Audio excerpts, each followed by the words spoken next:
नवी मुंबई महापालिकेच्या शिक्षण, आरोग्य, उद्यान, घनकचरा व्यवस्थापन, प्रशासन आणि परिवहन विभागांमधल्या ठोक मानधनावर कार्यरत असणाऱ्या कर्मचाऱ्यांना कायमस्वरूपी करण्याचा ऐतिहासिक निर्णय घेणार असल्याची घोषणा राज्याचे वनमंत्री गणेश नाईक यांनी केली आहे. या संदर्भातील ठराव नवी मुंबई महापालिकेच्या आगामी महासभा व स्थायी समिती सभेत मांडण्यात येणार असून तो बहुमताने मंजूर करून कर्मचाऱ्यांच्या हिताचा निर्णय घेतला जाईल असा विश्वास गणेश नाईक यांनी व्यक्त केला.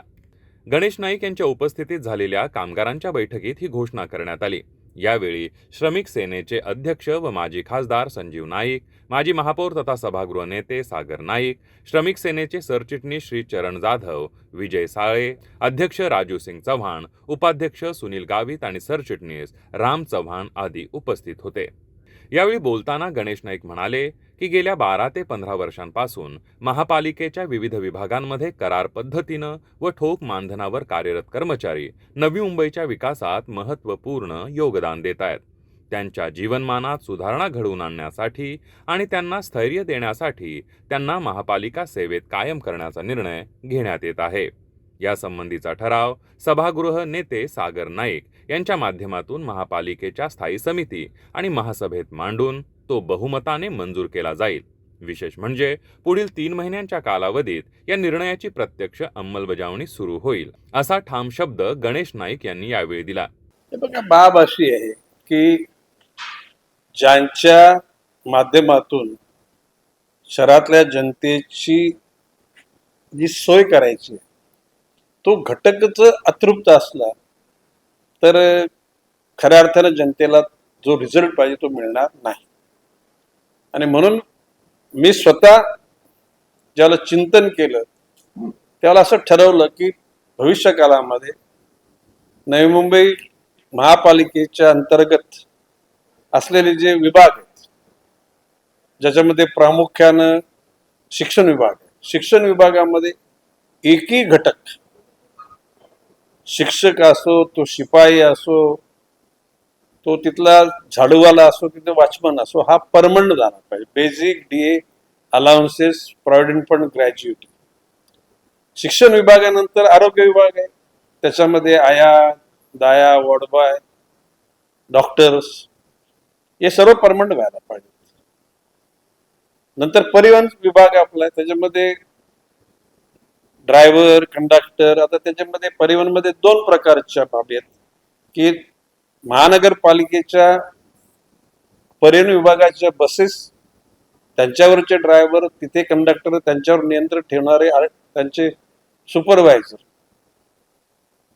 आणि नंतर महानगरपालिकेने पर किलोमीटर दरानं ज्या काही कॉन्ट्रॅक्टर लोकांना जबाबदारी दे, त्यांच्या स्वतःचे ड्रायव्हर, त्यांच्या बसेस, पण कंडक्टर आपले आणि सुपरवायझर आपले, या सर्व गोष्टींचा बारकाईने अभ्यास करून या महानगरपालिकेच्या सेवेमध्ये असलेल्या, उदाहरणार्थ परत घनकचरा, जे स्वच्छता करणारे जे कॉन्ट्रॅक्टर, कचरा वाहून येणारे, सुका कचरा, ओला कचरा, त्याच्यावरच्या सुद्धा कर्मचाऱ्यांना योग्य पगार मिळाला पाहिजे, त्याच्यावर नियंत्रण ठेवण्याची भूमिका घेतली.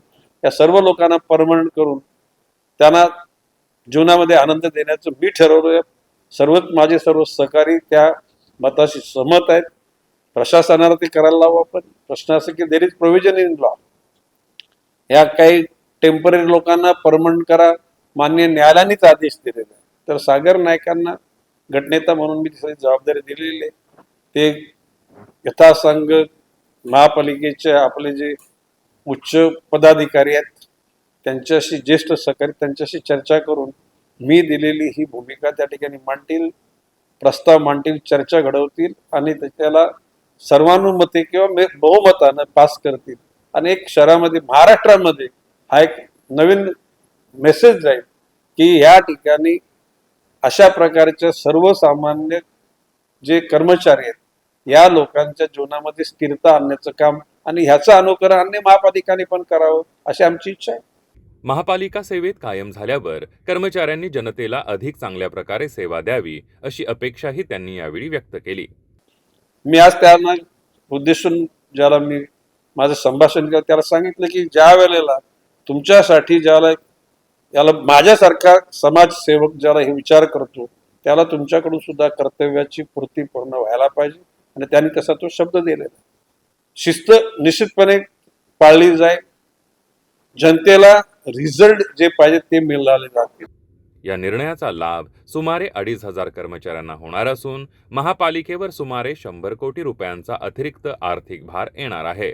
याचबरोबर महापालिका, परिवहन सेवा आणि आशा वर्कर यांच्या वेतनवाढीबाबत सकारात्मक निर्णय घेतला जाणार असल्याचं सुद्धा त्यांनी स्पष्ट केलं. साधारणपणे आजच्या या घटकांना जो पगार मिळतो त्या पगारामध्ये अजून 100 कोटी रुपये वर्षाला वाढ होणार आहे आणि ती वाढ करणं गरजेचं आहे. एरवी आपण नको त्या ठिकाणी पैसा खर्च करतो, तो खर्च करणं काही ठिकाणी अनुचित आहे, काही ठिकाणी उचित आहे, परंतु त्याच्यापेक्षा या सर्व घटकांना समान जीवन जगण्याची संधी देणं गरजेचं आहे. आणि म्हणून आता येत्या कालखंडातल्या महासभांमध्ये, स्टँडिंग कमिटीमध्ये तशा स्वरूपाचे ठराव टाकले जातील आणि मंजूर होतील, जेणेकरून कुठलाही घटक त्या ठिकाणी असा अनरेस्ट, अतृप्त सारखा किंवा कुठेतरी बेचैन राहणार नाही.